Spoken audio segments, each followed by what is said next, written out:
Friends, आज चाहिँ accounting for debenture रहेको क्वेशन नंबर 1 सोल्भ गर्छौं। ठीक छ। अब क्वेशनमा के दिएछ? क्वेशन नंबर 1 मा issue at par redemption at discount. यो चाहिँ तपाई यो बुझ्नको लागि सबैभन्दा पहिला 1 नम्बरमा पार बुझ्नु होला। ठीक छ। अब पार भ्यालु को कतिवटा नामबाट तपाई चिन्न सक्नुहुन्छ। पार भ्यालु सेम नै हो, book value, original value, face value. ठीक छ। अब के गर्छ? यहाँ तपाई लिने व्यक्ति बन्नु होला, न कि दिने। के गर्नु होला? लिने व्यक्ति। तब तपाईको मतलब हिसाब चाहिँ समझ्न गाह्रो हुँदैन। लिने व्यक्ति बन्नु होला, दिने होइन। अब यहाँ बुझ्नु होला, यो तपाई, ठीक छ, यो तपाईको साथी,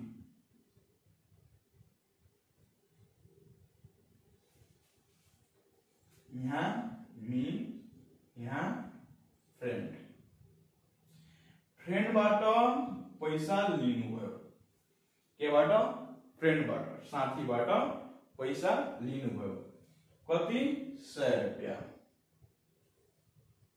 अब तपाई लिनुहुन्छ, तपाई भन्नुहुन्छ भाइ कहिले मेरो पैसा दिन्छ त?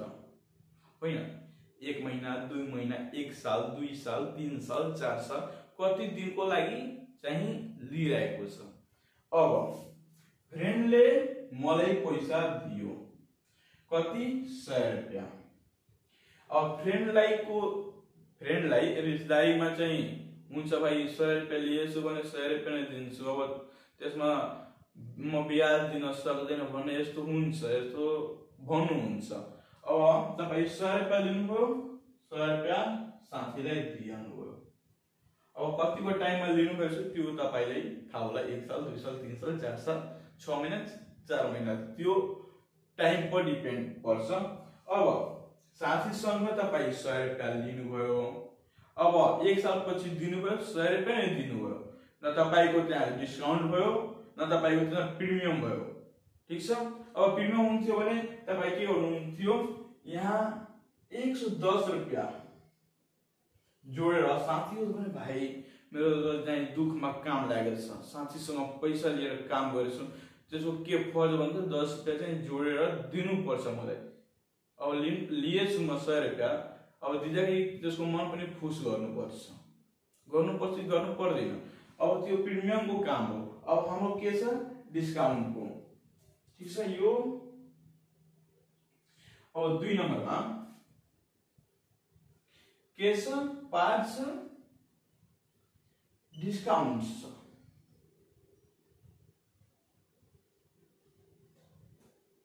अब फ्रेन्डबाट तपाई 100 रुपैयाँ लिनुभयो। कति सालको लागि? 1 सालको लागि। कति रुपैयाँ लिनुभएछ? 100 रुपैयाँ। यो फ्रेन्ड हो, धेरै मद्दत गर्ने फ्रेन्ड, साथी, धेरै मद्दत। तपाईले कुनै पनि काममा जब पैसा माग्नु तब चाहिँ पैसा दिइहाल्छ। तपाई कति माग्नुभयो? 100 रुपैयाँ। अब 1 साल टाइम पुग्यो, तपाईको साथी चाहिँ फोन गर्यो, भाइ मेरो पैसा लिएको छ, कहिले दिन्छ? 1 साल पुग्यो तपाईको। अब म लिएको छु भने म दिइहाल्छु, चाँडै दिइहाल्छु। अब तपाई दिने जब टाइम आयो, तपाई के गर्नुभयो? साथीलाई 90 रुपैयाँ दिनुभयो। हैन, लिने व्यक्ति म। अब म यहाँ छु त म आफ्नो एक्जाम्पल दिदैछु। तपाई त्यहाँ बस्नुभयो, तपाई लिने व्यक्ति बन्नु होला। ठीक छ। अब साथीसँग 100 रुपैयाँ लिए 1 सालको लागि। अब दिने टाइम आयो भने 90 रुपैयाँ साथीलाई दिदैछु। अब साथी पनि टाउकोमा हात धरेछ, भाइ 100 रुपैयाँ त लिएको छ, दिँदाखेरि 90 रुपैयाँ दिएछ। अब तपाईको लागि त डिस्काउन्ट भएको छ। किन भाइ? तपाई त कति खुसी हुनुहुन्छ, साथीसँग 100 रुपैयाँ लिएछु। अब साथी फोन गर्छ, फोन नउठाउने, म दिँदैन भनेर। ए भाइ 1 साल भयो छ, म 6 महिना पछि दिन्छु। अब साथीको 100 रुपैयाँ नै पैसा छ, रिचार्ज गराउनु पर्छ, थगोको टाइम छ, गर्लफ्रेन्ड पनि लाइनमा बस्यो होला। अब तपाई लिनुभयो कति? 100 रुपैयाँ। दिँदाखेरि कति दिनुभयो 90 रुपैयाँ। अब यहाँ जतिको डिफरेन्स छ भने तपाई लिने व्यक्ति तपाईको डिस्काउन्ट कति भयो 10 रुपैयाँ। 100 रुपैयाँबाट 90 रुपैयाँ घटाउनुहुन्छ 10 रुपैयाँ तपाईको डिस्काउन्ट भयो। अब हिसाब बनाउँदा चाहिँ क्लियर हुन्छ। यहाँ डेट त कम्पल्सरी लेख्नु पर्दैन किनभने डेट दिँदैन। तपाई यहाँ 1 नम्बर लेख्नु पर्यो ठीक छ। अब यहाँ लेख्नु होला एन्ट्रीज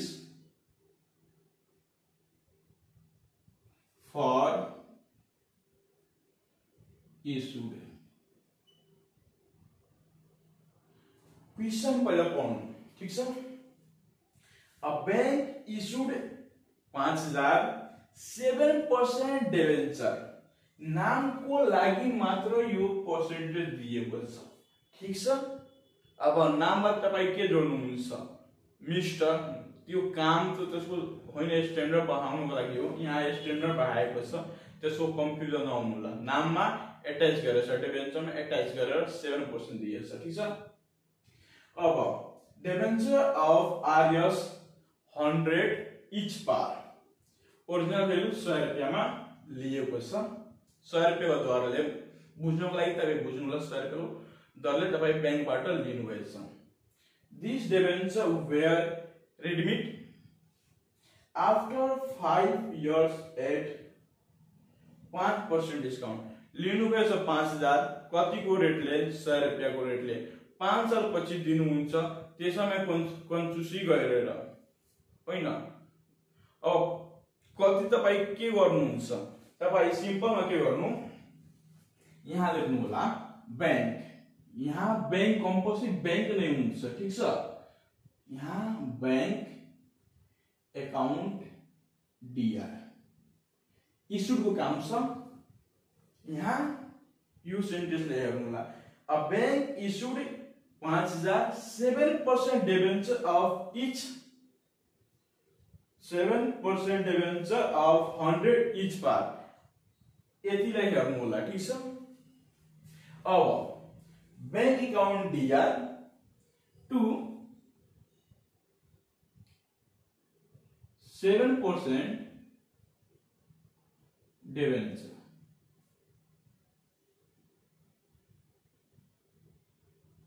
अकाउन्ट। अब 2 लाई क्रेडिट मान्नु पर्छ। अब तपाई कति रुपैयाँ लिनु भएछ 5000 कति रुपैयाँको दरले 100 रुपैयाँको। अब दुईटैले गुणन गर्नुहुन्छ मल्टिप्लाई गर्नुहुन्छ कति आउँछ 5 लाख ठीक छ। यहाँ क्रेडिटमा 5 लाख 5 लाख आयो 7% डिबेन्चरको। अब बैंक चाहिँ टुकुर टुकुर हेर्दैछ के गर्दैछ टुकुर टुकुर धुकुर धुकुर। अब 5 लाख अब तपाई बुझ्नु होला डेबिट इक्वल टु क्रेडिट हुन्छ दुवै इक्वल आउनु पर्छ। यहाँ 5 लाख छ भने बैंकमा आँखा मुनेर 5 लाख तपाई अमाउन्ट लेख्नु होला।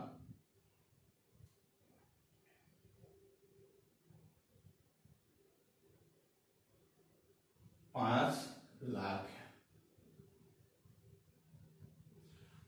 अब यति लेखेपछि तपाई नारेसन लेख्नु होला बिन 7% debenture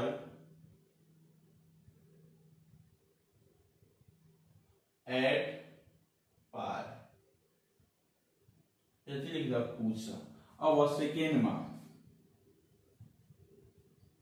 entries for redemption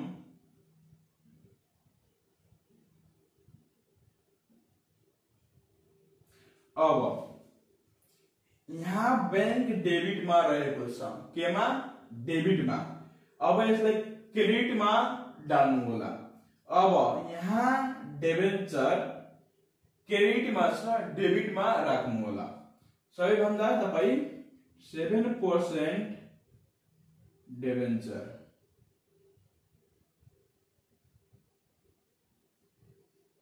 7% debenture account DR. अब डिबेंचर को अमाउंट कति छ 5 लाख क्रेडिट में। अब यो डेबिट में 5 लाख लेख्नु होला।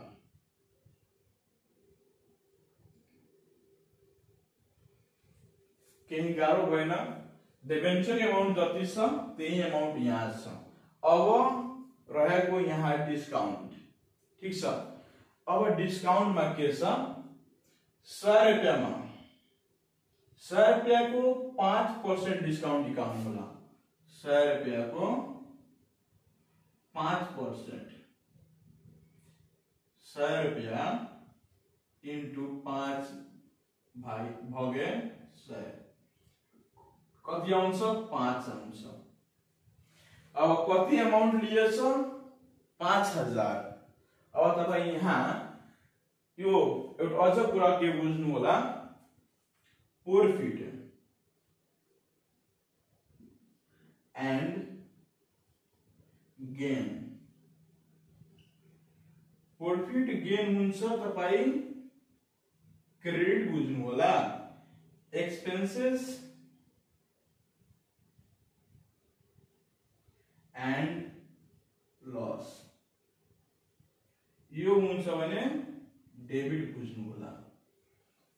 यो च्याप्टर तपाई पढ्नुहुन्छ, यति बुझेर पढ्नुहुन्छ भने तपाईको पुरै प्रब्लम सोल्भ हुन्छ। अब यहाँ डिस्काउंट कति छ 5 रुपैयाँ छ नि। यहाँ तपाई लेख्नु होला to discount on redemption of debenture account। Amount कति लिएछ 5000। अब डिस्काउंट कति भएछ 5 रुपैयाँ। अब तपाई क्याल्कुलेसन गर्नुहुन्छ 5000 इंटू 5 गर्नुहुन्छ। यो के मा रहेछ 2 क्रेडिट में। यहाँ कति आउँछ 25000। अब म के भन्ने छ बैंक यहाँ डेबिट में छ भने आँखा मुनेर तपाई क्रेडिट में हाल्नु होला टु बैंक अकाउंट। यहाँ नरेशन लेख्नु होला being 7% debenture at discount।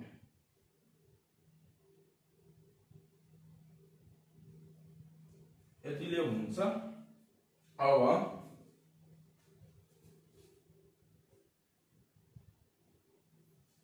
यो साथीलाई मेटाइदिन्छु। अब तपाईले के म भनेछु डेबिट इक्वल टु क्रेडिट। अब यहाँ 5 लाख छ, यहाँ 25000 छ। अब यसलाई चाहिँ अहिले नहेर्नु होला। अहिले यो 2 नम्बर को ट्रान्ज्याक्सनलाई इक्वल गर्नु छ। यो डिबेन्चर त 5 लाख छ, यसको रिडेम्पसन अफ डिबेन्चर कति आएको छ 25000। बैंक में अब कति अमाउंट जान्छ त्यो हेर्नु होला। अब बैंक में अमाउंट कति जान्छ 5 लाख त छ, 25000 आएको छ। बाँचेको कति छ 5 लाख बाट 25000 घटाउनु छ कति आउँछ 4,75,000। अब यो कोलम हेरौं डेबिट को 5 लाख 5 लाख 10 लाख, ठीक छ। क्रेडिट को हेर्छौं 5 लाख 4,75,000 25,000 जोड्नुहुन्छ कति आउँछ 5 लाख। दुबईको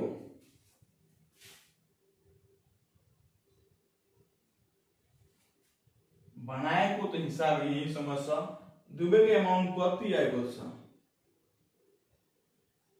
5 लाख 5 लाख।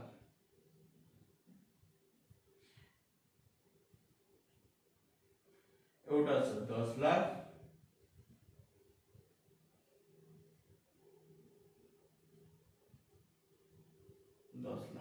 यो बुझ्नुको लागि हो।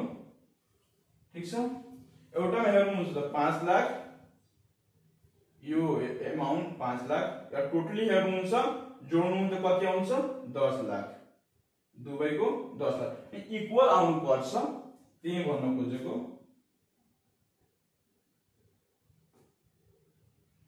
अब भिडियोलाई लाइक, सब्स्क्राइब, शेयर, कमेन्ट गर्न नबिर्सनु होला। Thank you.